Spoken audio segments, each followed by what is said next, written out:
Bueno, entonces nos vamos a la charla que nos trae hoy. Ya estuvo con nosotros en varias oportunidades el doctor Adolfo Kundinski, que viene desde Córdoba, pero les voy a contar, como dice Mirta, el público se renueva, entonces hay que contar quién es el doctor Kundinski. Es abogado, es oriundo de San Francisco, provincia de Córdoba, donde se ha desempeñado como presidente del Colegio de Abogados y vocal de la Cámara del Trabajo, como así también director de Cultura de esta ciudad. Además, entre otros cargos de relevancia, cabe destacar que fue integrante del directorio del Banco de la provincia de Córdoba. Es autor, entre otros libros, de Italia y el antisemitismo, ensayo histórico comparativo con España y Francia, y la leyenda negra de España y los marranos, Toledo 1449, Nuremberg 1935, de la Inquisición Española, Franco y el Holocausto, que es el libro que tenemos acá, porque de la leyenda está agotadísimo, y cada vez que lo hemos traído no dura ni un día. Ha publicado numerosos artículos sobre economía, antropología y onomástica. Su trabajo sobre apellidos judíos italianos no solamente fue publicado por la revista Toldot de la Asociación de Genealogía Judía de Argentina, sino que también fue reproducido en el extranjero. Ha participado en numerosas conferencias en distintos lugares del país sobre temas de su especialidad. Es un gran investigador sobre temas sefaradíes y los dejo con el doctor Kundinski. Buenas noches a todos. Agradezco a Liliana y Marcelo Alberiste el honor que me han otorgado de poder dirigirme a tan calificado auditorio. El año pasado, justo para esta época, yo hablé sobre el tema del ahorro de los jesuitas y los judíos conversos, y como introducción hice un paseíto por la historia de los judíos conversos, pero ahora lo vamos a hacer un poco más en detalle porque justamente es el tema central. La disputa de Tortosa, la disputa teológica, con la disputa de Tortosa se clausura el proceso de conversión masiva de los judíos en España. El judaísmo español fue muy especial, muy singular, como lo fue también el antisemitismo, y Poliaco, Marcelo, primero, Poliaco, doctor que tiene varios tomos sobre historia del antisemitismo, yo me tomé la libertad de incluir la cita textualmente porque es tan jugosa que no conviene perder ninguna palabra, entonces describe cómo fue el proceso español. Pero entre todas esas humillaciones y miserias, el judaísmo español reaccionó de una manera muy distinta a la de los judíos que atienden los fines. No se replegó sobre sí mismo, ni transformó en barrera infranqueable el muro de Loreto donde se lo relegaba. En lugar de exacerbar el celo religioso de los judíos, las persecuciones lo entibiaron en la mayoría. El arraigo al país natal, eso es lo que importante. Su familiaridad con las costumbres y la cultura propia del lugar, y también el escepticismo latente de muchos intelectuales para quienes la seguridad bien valía una misa. Todo concurría a orientarlo hacia la cómoda solución del bautismo. Es decir, sobre todo esto, está muy bien explicado, hay que destacar algo que no ha ocurrido con los judíos askenazistas, por distintas razones históricas que todos conocemos, el arraigo en su país natal. Es decir, los judíos de Valencia eran unos españoles más. No podemos decir lo mismo de los judíos polacos y de todas las otras naciones. De manera que ese es el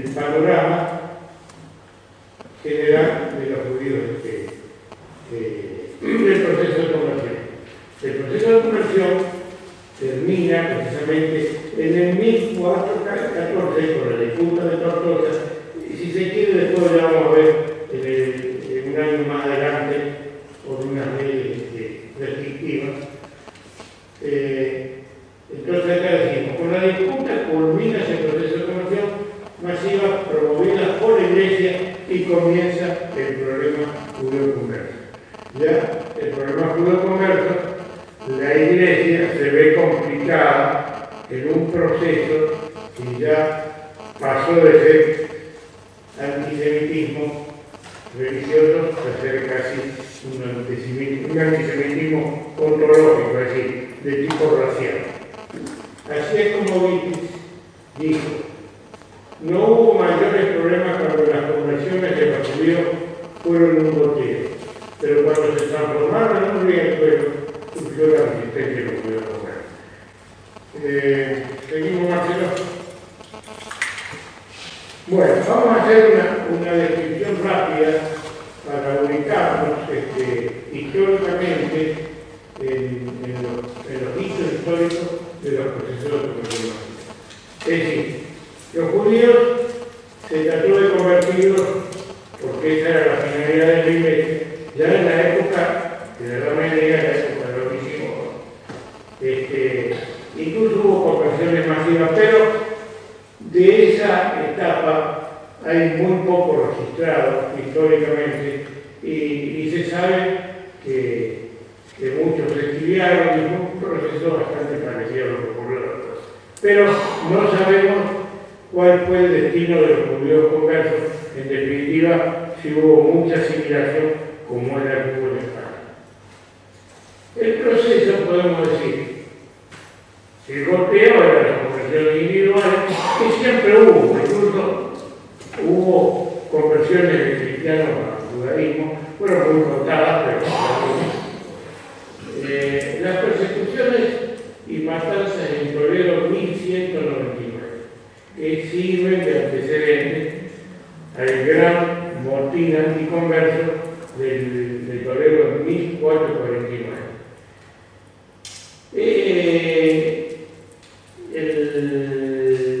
Generalmente estas matanzas se dan cuando hay, sobre todo en aquella época, cuando hay vacío de autoridad, es decir, interregno entre dos monarquías y queda a lo mejor un heredero que es un chico y a cargo de un regente, y entonces la nobleza y el clero actuaban por la suya. De todas maneras, hasta ese momento, la autoridad y el clero en alguna medida en que se convirtieran eran no aliados de los judíos, pero favorecedores de su instalación, incluso colaboraron en la reconquista con la intendencia, con las cosas que sabían hacer muy bien los judíos, pero también en la parte militar hubo soldados judíos, hubo una patrulla judía. Y en Ucles, la fuerza cristiana, que tenían incorporado una patrulla judía, sufrieron una derrota terrible, y cuando no, el pueblo llano le echó la culpa a los judíos y comenzó ahí las matanzas, que no está dimensionado cuantitativamente como las otras, pero sí que ahí comenzaron el proceso de las conversiones masivas, porque muchos judíos preferían la solución cómoda del bautismo. Después hubo una disputa teológica en Barcelona en 1963 que duró solamente 4 sesiones. Esta disputa teológica, quiero destacar una cosa en relación a lo que fue la de Tortosa, porque en esta disputa teológica hubo garantías y libertad de debate, que no hubo la otra. Pero después no resultó tan así. Y por el lado cristiano, que, digamos, dirigía el debate era un judío converso Gamaliel Pablo Cristiano, que tenía un nombre hebreo, por supuesto, en su origen. Por el lado judío, un rabino muy erudito que se llamaba Nachman. Y para demostrar que en principio el mismo rey Jaime que estuvo presente en la disputa de Barcelona le autorizó a que dijera todo lo que pensaba. Y una de las cosas que dijo, que esto de alguna manera marca el clima distinto con la Barcelona, acerca de la esencia de la divinidad, decís algo muy amargo para nosotros. Tú, mi Señor, eres hijo de cristiano, nacido en una cristiana, toda tu vida oye las palabras de sacerdotes y monjes que han impreso en tu mente una concepción de la divinidad que es un dogma de vuestra religión.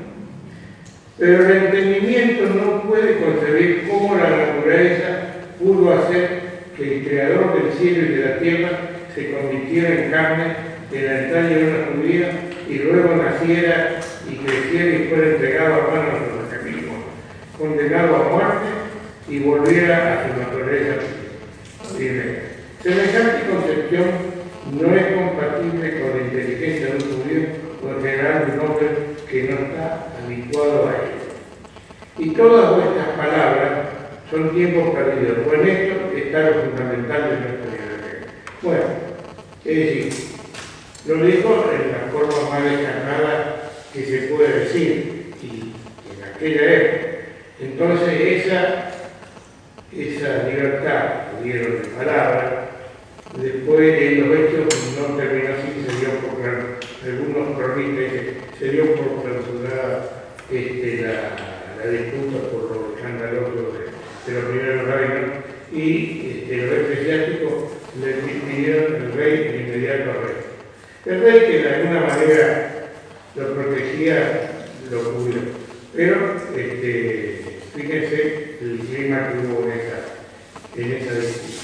Porque también hubo disputas teológicas en Ávila, en 1375, y según Carreto en Pamplona y Tarazona. Pero no trascendieron mayormente. Y también había debates individuales, cordiales entre los religiosos judíos y los religiosos cristianos, porque todavía no habían llegado las órdenes mexicanas y los monjes clunienses, que ya empezaron a ser muy duros con el judaísmo. Es decir, no entendían cómo podía haber tolerancia hacia los judíos en España y no era con Europa, que estaban recluidos en un gueto y sin derechos y prácticamente incapaces de derechos como el mismo los abogados. Y allí, por supuesto, de los dos hitos que mencioné, disputa teológica de Barcelona y las otras, hubo conversiones masivas. Tampoco está medido cuantitativamente. Un profeta de Ávila y Ailón, en el 1995, dice un hecho que lo registran pocos historiadores y hay bastante de leyenda en eso. Ya existían dudas teológicas y como dice un autor, la confortabilidad de la certeza teológica desaparecieron. Y los judíos estaban muy preocupados, inquietos, y aparecían los falsos profetas. Entre ellos, uno de Ávila y el otro de Ailón, que es la localidad de los jueces, que les anunció que un día determinado, en 1995, iba a venir el Mesías y iba a redimir a todos los judíos y lo iba a trasladar a Israel. Ese día los judíos se ataviaron con sus mejores prendas, armaron los baúles para viajar y no solamente no llegó el Mesías, sino que tuvieron visiones de que los atuendos de ellos estaban llenos de cruces. Cuando volvieron a su domicilio, sacaba la ropa del baúl y estaba llena de judíos. Y eso hizo que la gente también se asustara o se convenciera de que el Mesías ya había venido, que era Jesús. Y también hubo conversiones, tampoco registradas cuantitativamente, independientemente del grado de leyenda que tiene esta versión. No es una versión histórica muy seria, pero Isaac Barret, que es un historiador muy prestigiado, digamos que tiene el mejor tratado sobre los judíos del Congreso de España, la registra sin certezas, sin grandes fuentes históricas. La guerra civil castellana entre 1360, está mal la fecha de la puse yo la culpa mía, es entre 1365 y 1369. En esa época gobernaba un rey que se llamaba Pedro y que recibió el apodo de Pedro el Cruel justamente por esa característica de su personalidad, pero que tenía muchos colaboradores judíos y era muy tolerante con los judíos.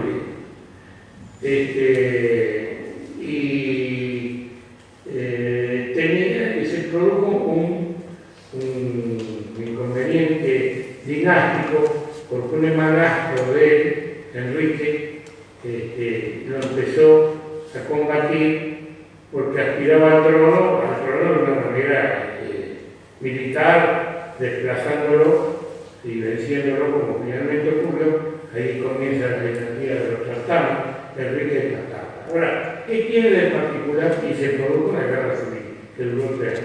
¿Qué tiene de particular esta guerra civil? Que el hermanastro Enrique agitaba el dicho o la expresión que Pedro era el rey de los judíos, o sea, por su cercanía con los judíos. Y aquí se cola por primera vez el antisemitismo político, es decir, echarle la culpa a los judíos de los males que ocurren políticamente.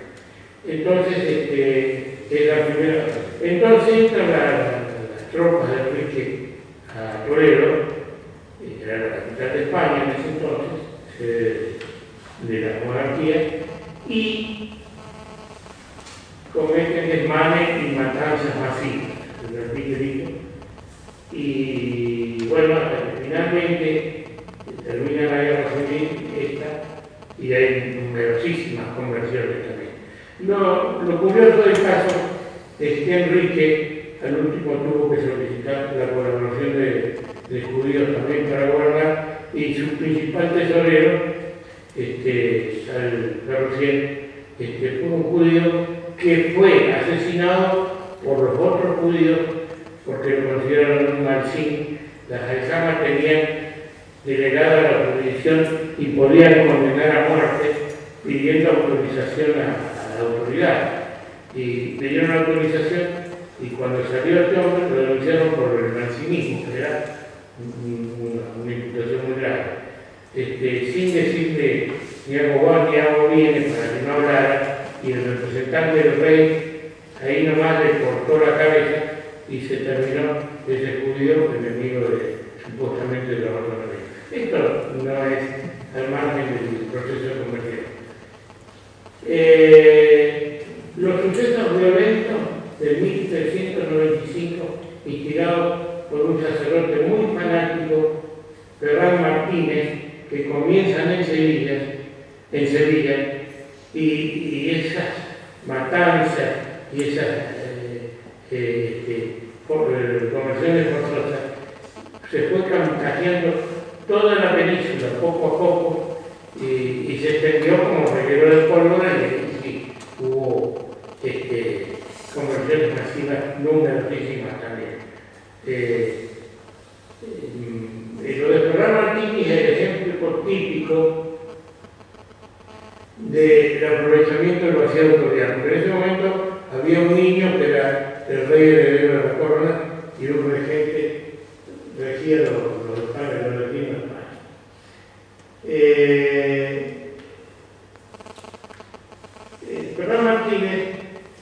digamos, empleó, digamos, no fueron como las anteriores matanzas, sino que eran conversiones casi forzadas. Eran tan forzadas, justamente por la violencia, pero trataba de evitar, porque lo que perseguían fundamentalmente era que los judíos se convirtieran. Que una anécdota dice que hubo tantas conversiones en una iglesia que no alcanzó el clima bautismal en un día, por ejemplo. Entonces tenemos las leyes. Acá veníamos con Castilla, esto se propagó también en Aragón, y acá tenemos un proceso, equivocada la fecha también, leyes discriminatorias de Catalina en el 1414, pero en el 1412 Castilla las había adoptado y eran unas leyes cercenatorias de derechos como existían en todos los países de Europa con los judíos en el resto de Europa antes de los procesos emancipatorios. Pero eran quizás más severas todavía, nada más que no se aplicó con mucha rigidez y siguió habiendo cierto margen para que los judíos se movieran con libertad y gozaran de algunos derechos. En esa época, esas leyes, ya vamos a ver más adelante, esas leyes fueron instigadas por un judío converso, nada menos que por un ex rabino, que es el rabino ex Salomón Leví, el rabino de Burgos, y que después pasó a ser Pablo de Santa María, el obispo de Burgos. Después vamos a describir un poco su vida. Él las instigó porque una vez que se convirtió, quiso que los judíos se convirtieran masivamente como hizo él. Él convirtió a toda su familia, menos a su esposa. La esposa no se quiso convertir y se separaron.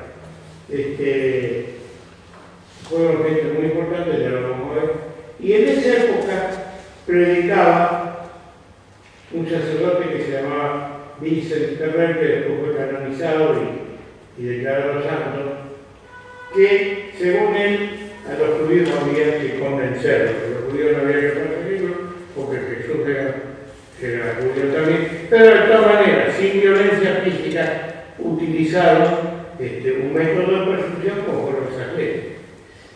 Que esas leyes también hubo conversiones masivas y preparó el terreno de la tendencia a la comunidad del bautismo, como dijo Poremo, para lo que fue después la disputa teológica de Tortosa, que duró un año y medio largo, comenzó el 7 de febrero de 1413 y terminó el 13 de noviembre de 1414 y duró 67 sesiones. ¿Cómo fue la historia de esa disputa importantísima, la más importante de la historia? Fue en la época que el papado se había dividido.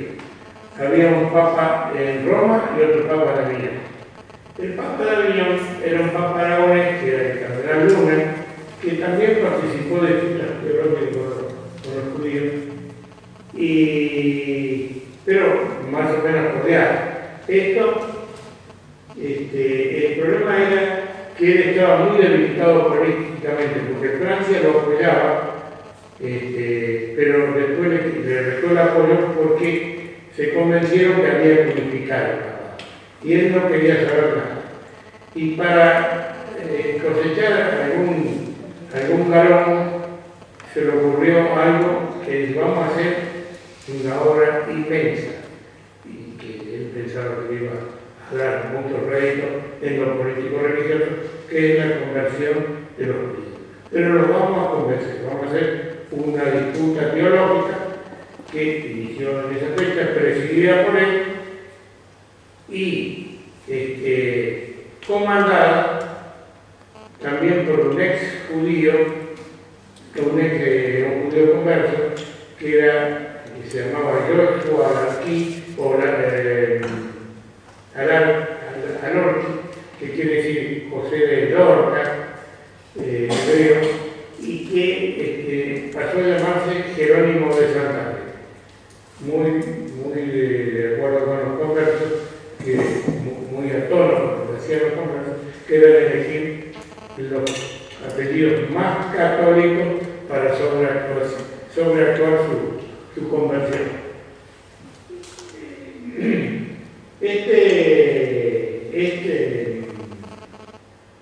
Esta disputa comenzó con una gran pompa. La corte se vistió de gala, convocó a todos los rabinos de Aragón, los más importantes. El principal orador era Vidal Benveniste, esperamos que no sea ancestro de Marcelo, y gente muy bien formada, un rabino de Tudela, que no era de Aragón, pero gente, digamos, de primera. Y bueno, se les prometió también una libertad de palabra y de discusión, que después, cuando llegó el momento de la práctica, el Papa dijo: el dogma cristiano está por encima de todo. Así que, ¿qué se iba a debatir? Y bueno, se debatió los mismos temas, el mesianismo, que ya vamos a ver los temas, pero no obstante, esconder una prédica, ¿cómo se llama? Una prédica misionera católica, se debatió bastante, pero los rabinos, este hombre, digamos, el presidente del bloque cristiano, que era judío, tenía la ventaja, era médico, no había sido médico, y médico del Papa, por eso lo decimos.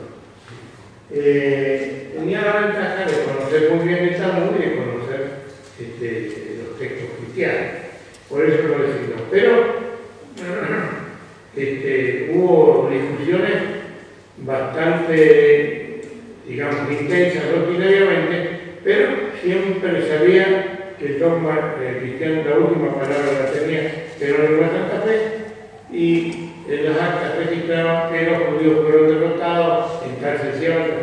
Los judíos a veces no respondían, un poco por temor, un poco por distintas razones, y los judíos se desmoralizaron bastante al ver que no tenían una defensa, un lenguaje vigoroso como lo utilizó Nasmani en la disputa de Barcelona. Y eso fue creando un clima de derrota, con la que finaliza la disputa con rabinos a quienes no dejaron volver a su domicilio por 10 meses, sufragando los gastos, sin poder auxiliar a su familia.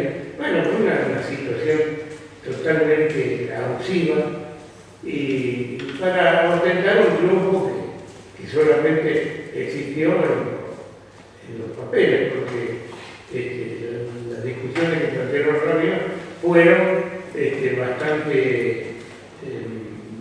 resultaron bastante bien desde el punto de vista doctrinario religioso, las afirmaciones de los cristianos, nada más que cuando insistían, ellos ya no querían preguntar más, y de a poco también se fueron desmoralizando, y fue un ambiente de desmoralización general, que es lo que perseguían las autoridades cristianas.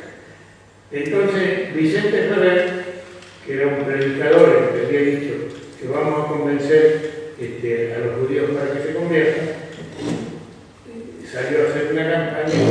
le resultó bastante fácil. Además cuenta, por una anécdota que la registra él, que los cristianos contrataron a judíos para que teatralizaran las conversiones. Algo así como los remates judiciales, se llama una palabra francesa, algo así. Y entonces, que veía tantos judíos convirtiéndose al Señor y se sentía tentado también. Así que crearon todo un ambiente de derrota que fue muy importante. Ahí sí, más o menos se midieron las conversiones, se calcula que fueron en el orden de los 3.000, que no fue poca cantidad, teniendo en cuenta la cantidad de judíos que había, comunidades enteras desaparecieron. Y por la ley de 1412 se comenta que hubo 100.000 conversiones. Otro historiador habla de 35, pero de todas maneras es una discusión que no tiene sentido, fueron muchas y por menos. Y la ley de discriminatoria de 1415 son iguales que la de Castilla, nada más que le agregaba la prohibición de la lectura, circulación de Talmud. Porque todas las discusiones justamente se originaban en Talmud, pero según Dios tenían expresiones, digamos, muy peyorativas y maledicentes por los cristianos. Bueno, pasamos a la otra placa. Los judíos conversos que alegaron a favor del cristianismo y realizaron una fuerte crítica antijudía fueron Moisés Sefardí, posteriormente Petrus Alfonsi, o Pedro Alfonso, convertido al cristianismo en 1106. Ese ya fue un judío que escribió obras de apologética cristiana y por ende antijudío. Paul Cristian, que dirigió el sector judío de Instituto de Barcelona, Abner de Burgos, que era un médico, el típico intelectual apóstata, que tuvo más de 20 años meditando la situación y expresando sus dudas, hasta que finalmente se convirtió y se transformó en Alfonso de Valladolid, y también que escribió importantes obras de apologética cristiana. Pablo de Burgos, el ex Salomón Alevi, el rabino de Burgos, luego obispo de Burgos, era un hombre que pertenecía a una familia de muy buena posición económica y era un hombre muy preparado. Conocía las dos religiones, se convirtió en obispo, y además muy bien relacionado y muy amigo del Papa Benedicto XIII, que fue el que presidió la disputa de Tortosa, y estuvo un tiempo estudiando en París y asesorándolo al Papa, y de allí consiguió esa influencia para aceptar esas leyes. Y bueno, en un momento lo que se discute, ¿en qué momento se convierte? Si en 1391 o en 1390 o no se sabe, no hay certeza. Pero según Netanyahu, dice que él, cuando se enteró de los sucesos de Sevilla, ya quería que los judíos se convirtieran, porque no encontraba futuro en el judaísmo, no había aliciente para seguir la religión, y bueno, él resolvió convertirse y con un resultado muy exitoso desde el punto de vista de los réditos religiosos que consiguió en la otra religión, si ese era su propósito. Si hubo sinceridad o no la conversión, es algo que no se puede determinar. Según Netanyahu, no, es una especulación y temor, y yo creo que hay una mezcla de todas esas cosas. Jerónimo de Santa Fe, que dirigió el bloque cristiano en la disputa también un hombre que también escribió una obra profética cristiana y antijudia, por supuesto. En la disputa de Burgos, entre las conversiones importantes estaban las familias más importantes judías de Aragón, como era la familia de la caballería. Convirtieron todos, eran hombres muy influyentes, y así hubo como 20 familias influyentes que se convirtieron. Insisto, hubo comunidades enteras que desaparecieron durante todos los años. Aquí se clausura el proceso de conversión masiva. Puede haber habido más adelante, pero ya había antisemitismo del tipo aquel, y los conversos ya no solucionaban su situación con el bautismo. Y entonces no había suficiente para bautizar. El problema hubo una masacre terrible, pero justamente de judíos conversos. Había más odio contra los judíos conversos que contra los judíos. Y entonces, ¿qué aliciente iba a alcanzar el judío? Y después la otra ola de conversión, que fue durante la expulsión, o los expulsados se convertían. Y bueno, y acá, con esto queda, digamos, clausurado el proceso de conversión masiva de España. Pasamos a otra placa, Marcelo.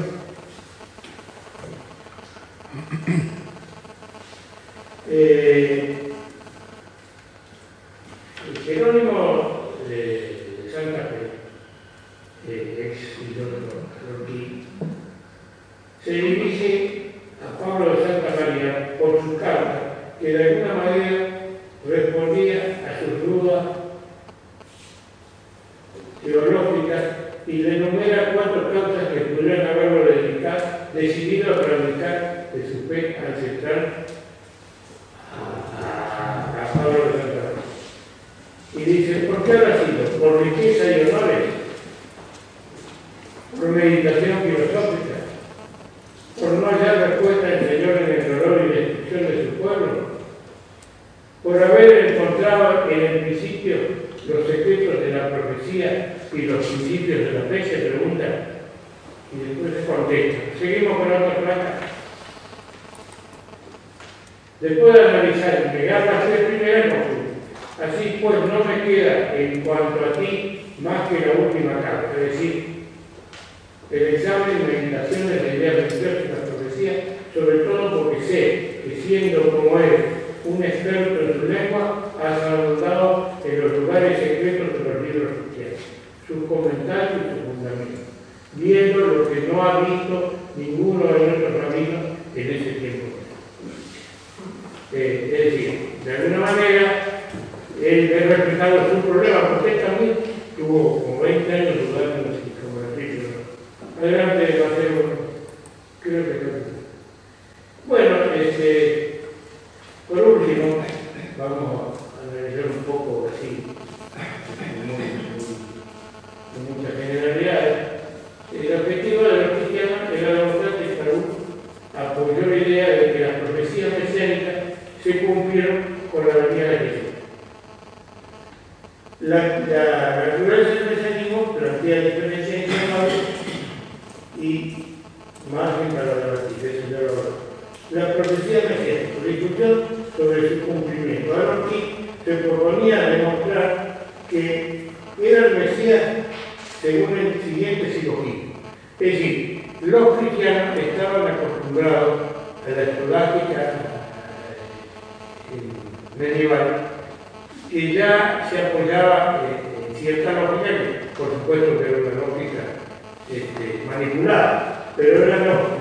Los judíos tenían muchas divisiones en cuanto a este tema. Maimónides, no olvidemos que asoció la razón a la religión, y a muchos rabinos no los convenció, porque ellos creían que la Torá era una cuestión de autoridad y no de lógica. Y un rabino se fue a Montevideo a decir que era mal de Maimónides, que no siguiera la doctrina de Juan. Entonces estaban divididos. Los rabinos en Tortosa, cuando volvían a su presidencia, tenían gran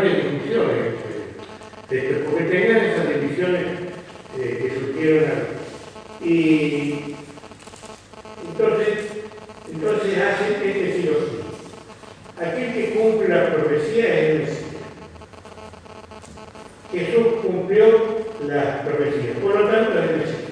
Claro, la primera está bien, la tercera también está bien, pero la segunda es. No está aprobado el segundo silogismo. Pero bueno, lo forzaron en el punto. También se propone distintas cuestiones, las interpretaciones, la realidad del mesianismo. Bueno, el mesianismo que proponían los judíos y la Torá según ellos era un mesianismo terrenal, un señor excelso que vendría, no tenía naturaleza divina y que redimiría a los judíos liberándolos del cautiverio. En cambio, la naturaleza de Mesías, que predicaba a los cristianos, como de Tomás Mann, vimos todo el proceso de la naturaleza divina en un proceso que de alguna manera lo explica por la Santísima Trinidad, y la Santísima Trinidad no fue motivo de debate en la disputa de Tortosa, pero sí fue en la disputa de Barcelona. Y otro tema que se discutieron en Tortosa fue el tema de la Eucaristía, porque la Eucaristía para ellos reemplazaba el ritual de los sacrificios de los animales. Y bueno, lo de la Santísima Trinidad no tuvo un debate, y fundamentalmente el debate se centró en la naturaleza del mesianismo. No sé si habrá otra placa, Marcelo.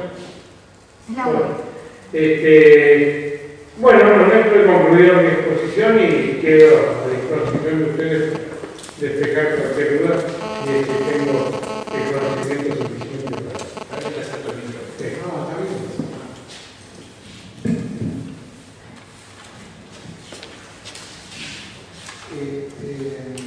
El pueblo, usted explicó, doctor, recién todos los sabios, todos los rabinos que se convertían.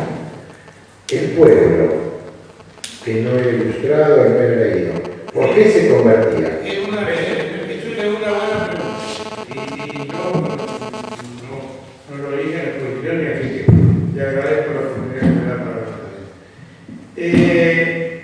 La sociedad, como toda la sociedad, estaba dividida entre los ricos, los intelectuales y los artesanos y la gente. La gente pobre era la que tenía más misticismo, más o menos seguidores del demonio, y fue la que terminó metida a Claudio. ¿Qué pasaba con los intelectuales de los ricos? Había, le llamaban el Averroísmo, que más o menos, Averroes fue un filósofo árabe, que más o menos dijo así, groseramente lo que decía. La religión para el pueblo, los de abajo, para los ignorantes, y la filosofía para los que estamos preparados. Y eso prendió mucho a la gente que quería vivir cómodo, y que tiene dinero, posiciones sociales, no las quiere perder, las perdía por esta situación. Así que hubo una división tajante en cuanto a eso, de forma cuantitativa. ¿Otra pregunta?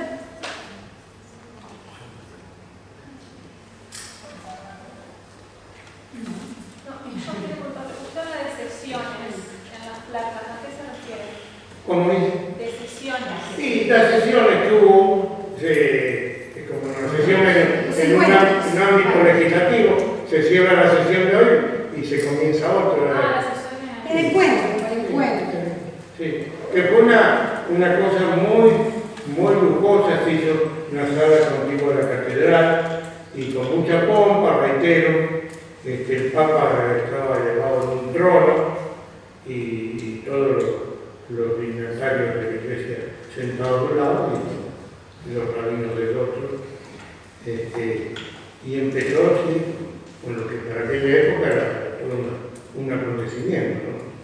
Doctor, tengo entendido que los judíos estaban obligados a ir.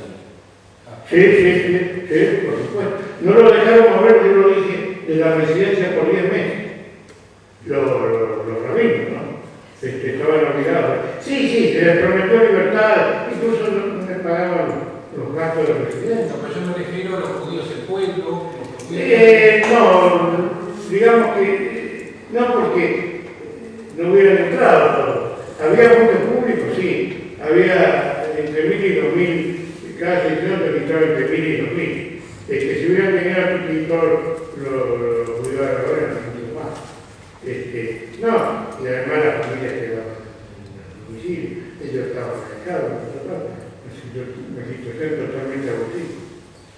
¿Se puede estimar un porcentaje de falsos conversos?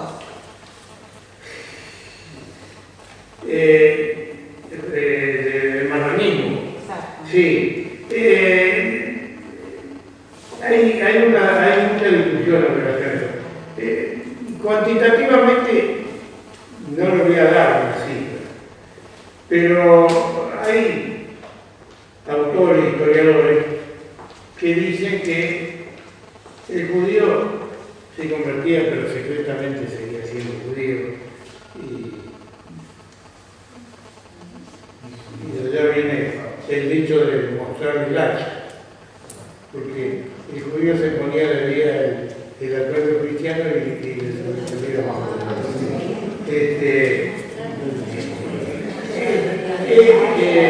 Mi opinión y los autores que he seguido, es que eso en España no existió mucho, porque dice un autor, García Cárcel, si algo no se puede negar es que la Inquisición fue muy eficaz en erradicar el marranismo.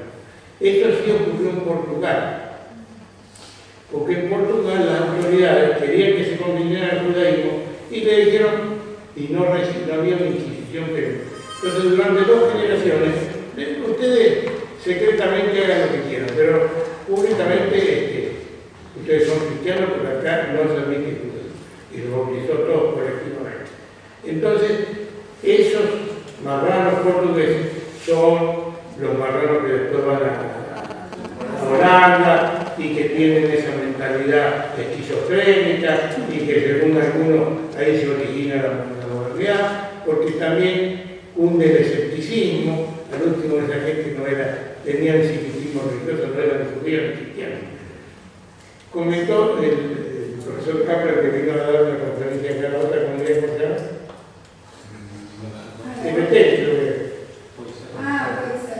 Y es la máxima autoridad que hay en los judíos de Holanda, ¿no? Y comentó que, bueno, que la comunidad de Holanda era muy próspera y habían traído rabinos, es decir, son gente que retornó al judaísmo, pero ya embebido de mucho cristianismo, de costumbre, no sé si fe cristiana, y hicieron su cementerio, hicieron una cierta, declararon reglas ortodoxas, al punto que lo expulsan a la orden del Espíritu, por ser. Usted está mencionando que había grandes comunidades de judíos, pero no mencionó nunca si había o no había un